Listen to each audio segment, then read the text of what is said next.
Assalamualaikum warahmatullahi wabarakatuh.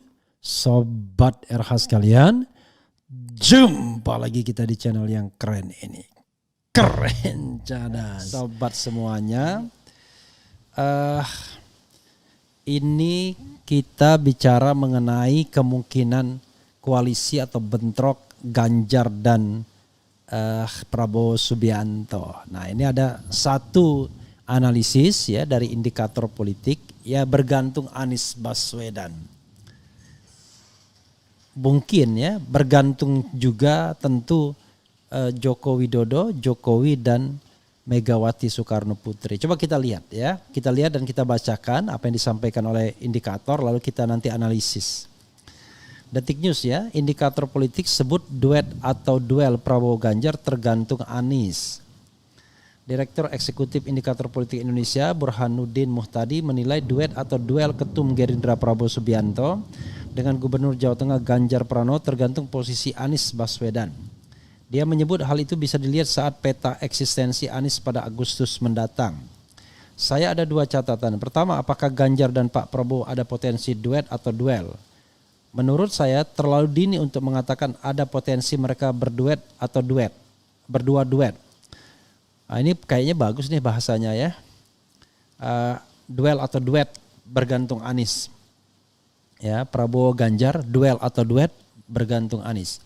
Karena duet atau duel itu sangat ditentukan oleh peta sampai Agustus 2023 dan seberapa mengancam Anies Baswedan, kata Burhanuddin dalam acara Adu Perspektif Detikcom.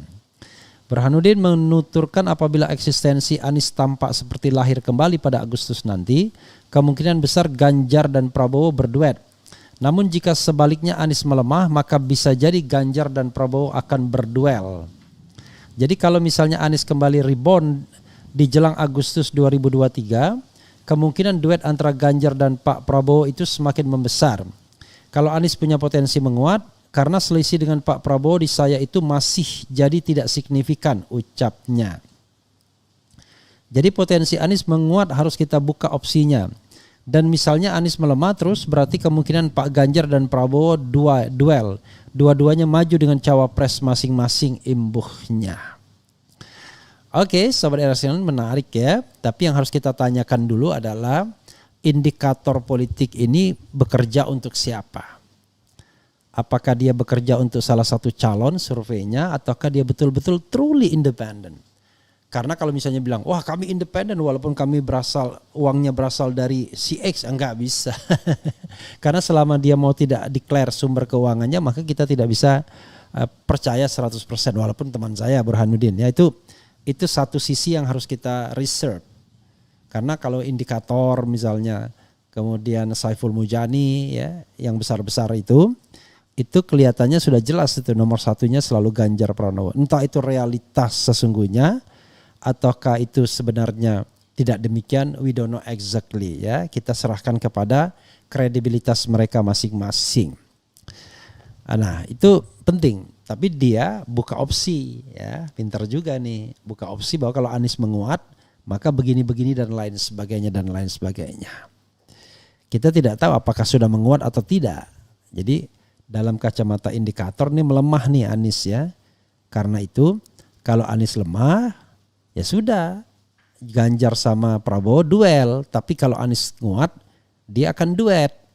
Artinya yang paling penting adalah menghadang Anies, itu kan masalahnya. Tapi sekali lagi kita tanyakan apakah survei ini dibiayai oleh salah satu calon atau tidak. Atau salah satu kekuatan atau tidak. Itu penting untuk kita mengecek kredibilitasnya. Karena yang namanya konflik of interest kan pasti terjadi. Biasanya kan begitu survei itu. Mana yang bisa diumumkan, mana yang tidak dan lain sebagainya, itu pasti ada biasnya. Seandainya pendanaan berasal dari salah satu pasangan calon. Tapi kalau pendanaan truly independent atau katakanlah begini, dia tidak punya kaitan-kaitan psikologis yang selama ini dengan pihak-pihak yang katakanlah memesan hasil survei misalnya, maka itu barangkali bisa kita harapkan. Tapi kalau misalnya terikat dengan pihak tertentu yang selalu menjadi pelanggan surveinya, itu barangkali sekecil apapun pasti ada pengaruhnya ketika melakukan survei, menyajikannya maupun menganalisisnya. Jadi adalah bias-biasnya ya. Kalau misalnya RH Refli Harun misalnya, saya tidak melakukan survei, tapi ketika menganalisis pasti ada biasnya. Ya, bias ke pasangan mana atau calon mana pasti ada, karena setiap orang pasti punya preferensi walaupun dia mengatakan netral dan independen. Nah, yang netral dan independen dalam pengertian dia tidak mendapatkan sumber dana saja, itu masih bisa bias, apalagi yang jelas-jelas sumber dananya berasal dari salah satu calon. Itu yang saya ingin garis bawahi ya. Intinya adalah tetap saja Anies Baswedan adalah the common enemy, musuh bersama. Jadi kesimpulannya adalah Anies itu musuh bersama. Kalau misalnya Anies berhasil dipatahkan di hulu, maka istana akan berpesta. Rezim akan berpesta karena mereka tidak akan punya lagi pesaing. Tapi karena Anies sudah pasti mendapatkan tiket, yaitu dari 3 partai yang sudah menandatangani piagam koalisi, maka justru yang agak bingung sekarang istana. Ya, menurut indikator melemah. Walaupun kita merasa aneh juga karena Anies sudah di mana-mana, tapi hasil surveinya kok selalu melemah. Itu menarik ya. Kalau kita lihat real di lapangan, yang disambut gegap gempita dalam setiap kali datang itu Anies Baswedan. Tapi surveinya melemah. Ini menarik ya, seperti paradoks.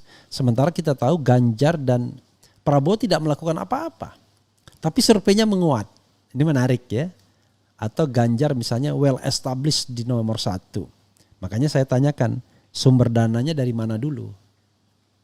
Ya, sumber dananya dari mana dulu. Kadang-kadang kalau dia masih bertindak sebagai surveyor tapi juga sebagai tim pemenangan atau campaign manager, itu agak susah juga kita melihatnya ya, independensinya. Tapi anyway, itu masukan yang berharga tentunya ya. Sayangnya di Indonesia ini tidak ada kewajiban untuk menyebutkan dari mana sumber dananya dan lalu diaudit apakah memang benar dana yang diberikan seperti itu.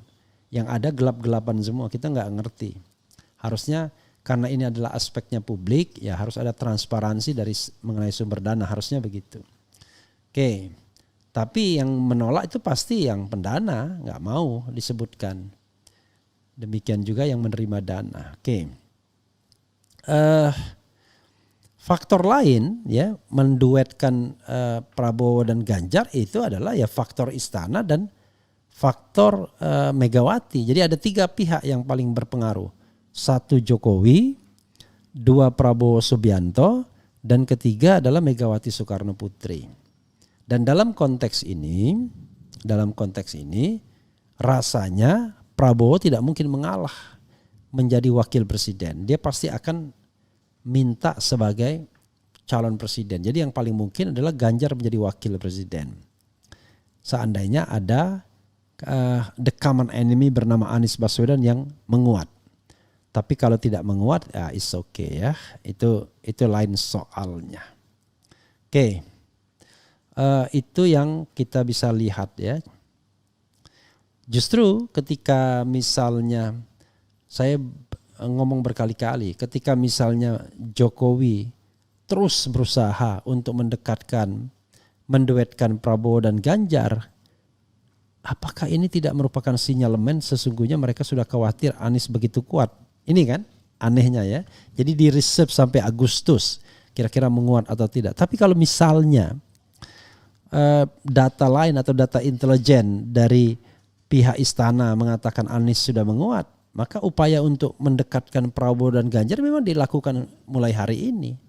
Dengan fenomena pertemuan di pematang sawah di Kebumen misalnya. Atau misalnya aktifnya Jokowi untuk mengendorse keduanya dan kemudian tidak pernah menyebut Anies Baswedan. Justru kita bertanya-tanya, kalau masih lemah posisinya ngapain pusing? Ya kan? Toh posisinya lemah dan itu sudah setahun belakangan ini. Ganjar nomor 1 artinya sudah well established dia. Tetapi kenapa seolah-olah ada emergensi situasi dan kemudian istana berusaha mendekatkan itu. Oke ya. Oke.